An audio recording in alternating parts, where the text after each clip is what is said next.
Hello students, आज अपन एक अपने को उसी चैप्टर को आगे की ओर बढ़ाते हैं। आपको याद होगा अपन न्यूक्लियस के बारे में पढ़ रहे थे कि नाभिक के बारे में जब अपन स्टडी कर रहे थे तो अपना अगला टॉपिक लेते हैं, वो है अपना क्या, size of nucleus. Size of nucleus जब बात की जाती है नाभिक के आकार की, तो नाभिक के आकार को अपने को यहाँ पे जब वेरी आउट करना है, निकालना है, तो सबसे पहले आपको पता है कि जब न्यूक्लियस जो है वो एटम के अंदर प्रेजेंट है, एटम के सेंटर में प्रेजेंट है। उसकी शेप अगर आप देखोगे तो उसकी काफी ज्यादा, एक अपन स्फेरिकल शेप भी तो बोलते हैं उसको, एक वृत्ताकार पथ पे मानते हैं, गोलीय कोश की तरह। तो किसी भी न्यूक्लियस के लिए जब बात करते हैं तो उसके जो साइज निकालने हैं, साइज आपको पता है लगभग अपने पास बहुत ज्यादा कम होती है। तो सबसे पहले निकलती है इसकी क्या, रेडियस, इसकी वक्रता, त्रिज्या।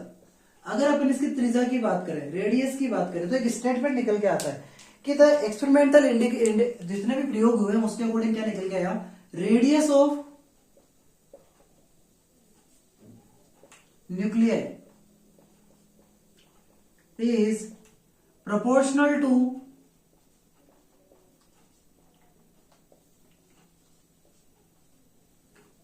ए की पावर 1/3। कि किसी भी नाभिक की परमाणु त्रिज्या, उसकी त्रिज्या का मान परमाणु द्रव्यमान ए की पावर 1/3 के क्या होता है, प्रोपोर्शनल होता है। यानी यहाँ पे फॉर्मूला निकलता है अपना क्या, आर प्रोपोर्शनल टू ए की पावर 1/3। जब प्रोपोर्शनल का सिंबल हटता है तो आपको पता है कांस्टेंट लगता है, आर बराबर आर नोट ए की पावर 1/3। ये क्या कहलाती है, ये कहलाती है किसी भी न्यूक्लियस की रेडियस। और यहां पर जो ये आर नोट निकला है, इस आर नोट की यहाँ पे वैल्यू रहती है, वो वैल्यू कितनी है, r naught equal to 1.2 multiple 10 to power -15 metre. ये इसकी क्या आती है, यूनिट आती है। तो एक चीज ध्यान रखिएगा, आर बराबर आर नॉट ए की पावर 1/3।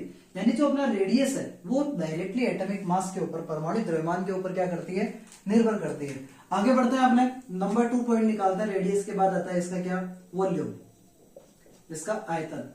जब बात की जाती है वॉल्यूम की, आपको पता है स्फेयर के बराबर ही तो मान रहे हैं अपन इसको, एक गोली है, कोश के बराबर मान रहे हैं। तो एज वी